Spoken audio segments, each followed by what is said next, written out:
Yeah. Okay. Base Yud Aleph. How is neither like an unconditional, undomesticated animal or like nor like a cattle? It is forbidden on account of colliding with both an I do this every day, undead Mm. undomesticated animal and with cattle. If one assigned to his domesticated animal and his cattle, he is not assigned to him his koi. If he said, I am a Nazarite, and this be an undomesticated animal or cattle, he is a Nazarite. In all the ways, it is like an undomesticated animal and with cattle and requires slaughtering like this and like that, and conveys uncleanness in the limb of living being like this and like that. Okay. And how does one separate the Bikkurim? When a man goes down into his field and sees a ripe fig, a ripe cluster of grapes, or a ripe pomegranate, he ties reed grass around it and says, let these be Bikurim." If Shimon says, nevertheless, he designates them again as Bikurim after they're plucked from the soil. And how do they take up the Bikurim? All the cities of the Mamad gather in the city of the Mad and spend the night in the open place of the city, and they did not enter their houses. And to the early rising, the officers said, Arise and let us go to Zion, to the house of the Lord our God. Okay. Okay. So, Mishnah Gimel, the story continues. Ha krovim mevim teinim va'anavim. So those who live close to Yerushalayim will bring fresh fruits. Okay, figs and grapes. V'rachokim mevim grogros v'timokim. And those who live far away will preserve them. They'll dry them out and bring rather the dried figs and dried raisins. V'ashor holech lifnehem. So that they would bring an ox to come with him, probably to bring the all the things in a cart. The karnav mitzupas zahav, and its horns are decorated in gold. Um, oh wait, it might It's good. it might be that this ox is designated for a shlamim, in which case Uh, you wouldn't be allowed to work at first, I think. That's possible. It's not. It's only like as long as it hasn't yet been designated, you would be allowed to use it until you get to Yerushalayim, and then you could designate it as a shlamim. So you could just have it combined. Kahati says, according to one opinion in the Shalmi Talmud, the ox was to be offered up as a peace offering in accordance with the above, a ruling that the Bikurim required. So that's why, I guess, because he's going to be offered up. But he hasn't been offered up yet. Was to be offered. Yeah. So Okay. Shalom. That's a possibility. Okay. So it's the atara shel zayis berosha, and they would make a crown out of olive branches on its head. Khalil Makeh lifneihem. There would be a flute playing in front of them. Ad shemagim karov Yerushalayim. So it's a whole festive atmosphere of everyone walking towards Yerushalayim. Higiu karov Yerushalayim. So they get there. Shalchu lifneihem. So obviously the people from Yerushalayim are used to this, and they would send out a messenger to come in front of them. Itru es bikureihem, and while this is happening, they would send a messenger to Yerushalayim to say, "Hey guys, we've arrived." And while they're Mhm. waiting, they decorate their baskets of fruit, of the bikurim. Hapachos, hasaganim, v'hagizbarim, yotzim likrasam. So different types of dignitaries who would come from Yerushalayim. Um, what are they? Pachos are the Sganei Kahuna, and the Sganim are the Sganei Levia of the some Levium, and Gizbarim are people who are in charge of the temple treasury, and they would come out towards them. Lefi kavod hanichnasim hayu and they'd say like, okay, how many people are coming? If it's a family of 7 people, then maybe we'll just send out one person. But if it's a whole town, they'll send out more dignitaries to come and greet them. V'chol ba'alei umanim shebiYerushalayim omdim lifneihem v'sholim b'shlomam. So all of the artisans of Yerushalayim would be standing around to greet them and say, "Hey, how are you doing? Achenu anshei makom ploni basim l'shalom." People of Beit Shemesh, welcome to Yerushalayim. Achalil makeh lifneihem. So the flute carries on playing as they're walking through Yerushalayim. Ad shemagim laharabais. They get to Harabais. Higiu laharabais. Afilu Agrippas hamelech notel hasal al kaseifo v'nichnas. So the king and Agrippus the king, who's actually a bit of a controversial figure himself because he wasn't actually Jewish, but he was nonetheless very beloved to the Jewish people because he was a friendly king and he like really took on this whole thing himself, but he was not eligible to be king. But anyway, that's kind of a separate point about Agrippus. But he would come down and despite his covet as a king, he would come and he would take a basket from somebody and carry it on his shoulder as well. Ad shim magia lazara until they actually got to the courtyard of the temple. Higia lazara v'dibru halavim b'shir. So the Levim would start to sing. Aromimcha Hashem ki dilisani v'lo simachta oivai. That's from the Mizmor. What's it? Mizmor Shichan Kasabayis. Okay. Um, and Mishnah Hay tells us one interesting little side fact is that there were gozelos she'al gabe hasalim, and they would also bring birds along with all of these things. So there was the ox in the front, there were the Bikkurim themselves, and they brought birds, but they were not al gabe hasalim. That would have been a very silly thing to do to put birds on top of your baskets of fruit because you know what's going to happen. Uh, they put them up. They brought them on the side. Okay, and Oh, yeah, that's right, because the next one says that the pigeons that right, were on the bench were right. right, and they would give these birds to the Kohanim to be olos. Yes. Umasha biyadam nosnim lekohanim, and and all of the bikurim that they had, they would offer to the kohanim. Now there's still going to be something more to do with the baskets once they hand them over to the kohanim, but that's where our Mishnah holds off at this point, and cliffhanger until tomorrow, which is Shabbos. So you're going to be Okay. doing the next three by yourself. Okay. All right. Okay, Okay. we're on to Orla. Yeah, Now back to the Aleph Aleph of the Bikurim. Right. Okay. Orla, Aleph, Aleph. Okay. No, Bikurim Aleph Aleph. Oh, all right.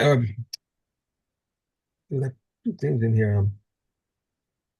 I had the bookmark right here. All right. I'm losing it as usual.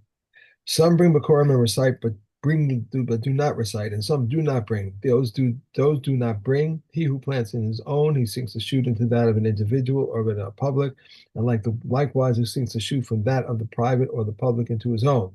He who plants into his own sinks a shoot into his own, but a private or public road is in between. Such a one does not bring. Yehuda says such one does bring.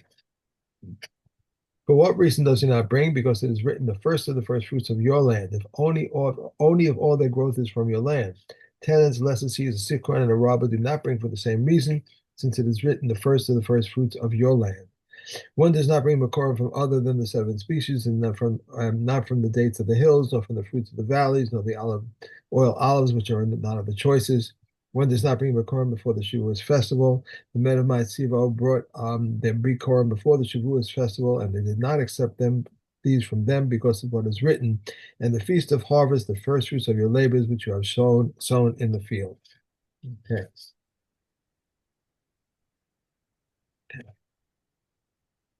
All And right. we're on We to can do my Shane. Shane. Daled Yud Aleph. If one finds a vessel in which is written Kaf, Korban, Mem, Maser, Dal, Damai, Tet, Tevel, Tav, Truma, since in those times of danger they would write Tav instead of Truma, Rabbi Yossi said all of these are names of people. Rabbi Yossi said even if one found a jar full of produce and Truma was written on it, is Chulin, because we presume that last year was full of Truma produce and he removed it. If one says to his son, Maisa Sheni is in that corner, and he found it in another corner, it's Chulin. If there was mana and he found 200, his purpose is Chulin. 200 and he found mana, all is Maisa. Karam Mavai is marked with clouds of earth, all orla with clay and grazed with lime, which he dissolves and pours out. Rabbi Shimon Gamaliel says, when does this apply? In the seventh year. The scrupulous put down money and say, whatever is gathered from this shall be redeemed with this money. Okay. And the beginning of Shavuos. Okay. In the back. Aleph Aleph. Oath of two types, which are in reality four. Awareness of But you Tuma know, is a. not Shavu. You're in Shavuos. We want Shavi'is. Oh, I put the wrong thing. Oh. No worries. Until when is it permitted to plow in an orchard on the eve of Shavuot? Beis Shammai says as long as it benefits the fruit, but Beis Hillel says until Azeret. And the view of these approximates those of the view of those. What constitutes an orchard? Whenever there are three types to a bed saw, that they can yield a cake of pressed figs of 60 Italian mana, the entire bed saw may be plowed for their sake. If less, no more than that space occupied by the gatherer and his basket beside him may be plowed. Both non-fruit bearing and fruit-bearing trees are regarded as if they were fig trees. If they are capable of yielding a cake of pressed figs of 60 Italian mana, the entire bed saw may be plowed for their sake. If less, then only that which is required may be plowed. Okay. I think this moves out. Okay. Sorry about that. Okay. Para. Okay. Zion Chet. If someone puts away a barrel so that it should not break, or returned it over on its rim to let it dry, if he intended to fill with it, it is valid. If he intended to use it to transport the sanctified water, it is disqualified. If someone clears away shards from inside the trough so that it will hold no water, it's valid. But if he does so that they should not obstruct him when he sprinkles the water, it's disqualified. If someone had his water on his shoulder and he issued a ruling, or he showed the way to others, or killed a snake or a scorpion, or took food to store it, it's disqualified. If he took food in order to eat, the water is valid. If the snake or scorpion were obstructing him, it's valid. Said Rabbi Huda, this is the rule. With anything that is considered a different activity, whether it stops or does not stop, it is disqualified. With something that is not considered a different activity, if he stops it, it's qualified, but if he does not stop it, it is valid. Okay. Okay. And we are on to Zvachim. Okay, cat base. Offerings which become mixed with other offerings of the same kind should be offered for whomever is the owner. Offerings which become mixed with offerings of a different kind should be left to pasture until they become blemished, after which they should be sold, then for the money of the most expensive of them. And he must bring one of each kind of offering and make up the difference of its own funds. If they became mixed with the Bechor or Misa offering, they should be left to pasture until they become blemished and then be eaten as Bechor and Misa offerings. Any kind of offering can become mixed up with any kind of, except for the Katos offering, with the Asham offering. If an Asham offering became mixed with a Shlomin offering, they should be left to graze until they become blemished. Reb Shimon says both of them should be slaughtered in the north and be eaten according to the laws of the most stringent of them. And they said to him, one may not expose offerings to an area of disqualification.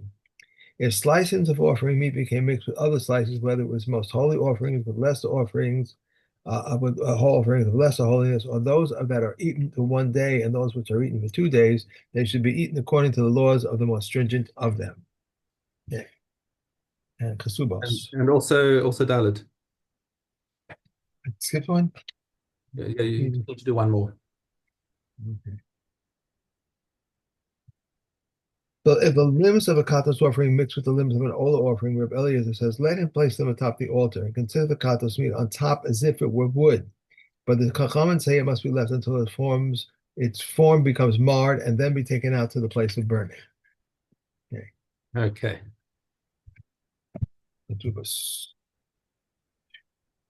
Okay. Tet tet. If she produced a bill of divorce but not a ketubah, she can collect a ketubah.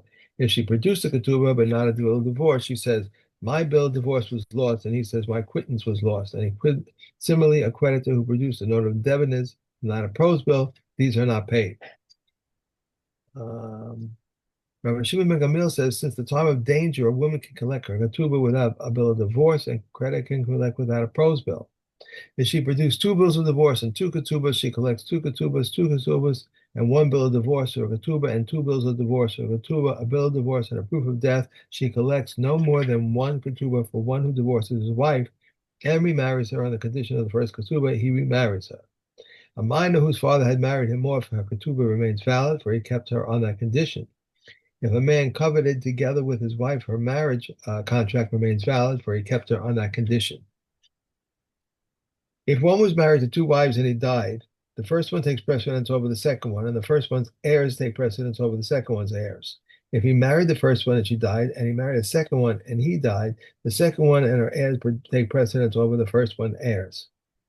If one was married to two wives and they died, and subsequently he died, and the orphans claimed their mother's ketubah, but there was only enough for the two ketubos, they share equally. If there was a surplus of a dinner, they take their mother's ketubah, and those take their mother's ketubah. If the orphan said we should evaluate our father's property at a dinner more in order that they should take their mother's ketubah, we do not heed them. Rather, we appraise the property in court. Okay. It seems a lot of people, take get divorced here. I mean, that's you got to deal with all the Gemara is the Mishnah is dealing with edge cases. The whole time it's dealing with edge All cases. right. In the Very happy strange. case, in the happy case, everything is just like normal. You don't need a Mishnah to tell you what to do. Right. Have a great Shabbos. Enjoy. And my Kabbalah that